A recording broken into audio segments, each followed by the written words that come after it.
هرمز اسدی در جستجوی یوز زندگیش را رها کرده و به ایران بازگشته بود و اعتقاد داشت که میتوان این گونه تکرار نشدنی و منحصر به فرد را دوباره در ایران پیدا کرد. بعد از آن تا امروز یوز تبدیل به بخشی از زندگی من هم شد. اولین دفتر حفاظت از آن را با دکتر اسدی در خانه من راه انداختیم و دور ایران سفر کردیم تا رد پایی و نشانه ای از یوز به دست آوریم.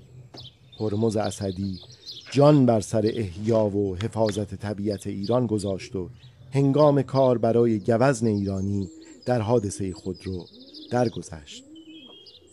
هرمز اسدی در آموزش به محیطبانان برای جمع آوری آثار و رد پاهای یوز همت می کرد و در تعامل مداوم با جوامع محلی و جلب نظر آنان به اهمیت یوز ایرانی بود. گوسفند و بز و شتر و گاو نمیخوره. بله.